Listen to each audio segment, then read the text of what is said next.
Good morning, student. Today we are starting our new chapter, that is chapter number 7. In chapter number 7, you have a sound. In your syllabus, one portion is there from this chapter. First, what is a sound? Sound, generally it is a form of energy, and it also follows the law of conservation of energy. Now, how the sound produced? Sound produced due to vibration of a body. So it is formed due to the vibration. Now, as I am speaking, I am delivering a lecture to you. So in human body, the sound is produced due to the vibration of the vocal cord. So it means that there should be a vibration for the production of sound. Dear student, you knows that sound is propagating in the form of wave. So it is propagating in the form of wave also. Now what is wave? So wave is basically divided into two parts. First one is a mechanical wave and second one is a electromagnetic wave. What is a mechanical wave? Mechanical wave, generally it requires a medium such as solid, liquid and gas. So the wave which require medium is a mechanical wave.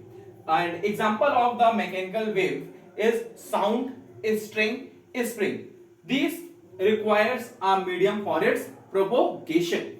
After, what is electromagnetic wave? Wave which does not require medium for its propagation, such as light, UV ray, X-rays. They can also travel in a vacuum where there is no medium. So it does not require any medium, then they are under the electromagnetic wave. Example are X-ray, light ray and UV ray.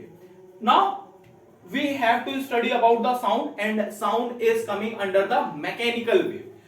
So mechanical wave is also classified under two categories. One is the longitudinal wave and other is the transverse wave. What is a longitudinal wave?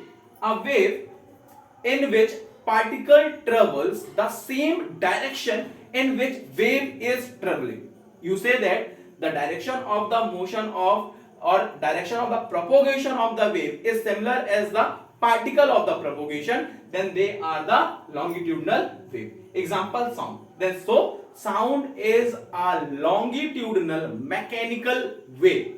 After it, what is transverse waves?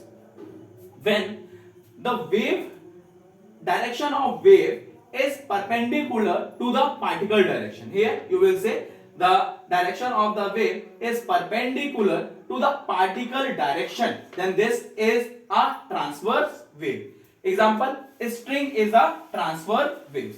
This is the diagram of the transverse wave. You can see here, in this wave you have a crest and the trough here. When you will draw the diagram of the transverse wave, then you have a crest and trough.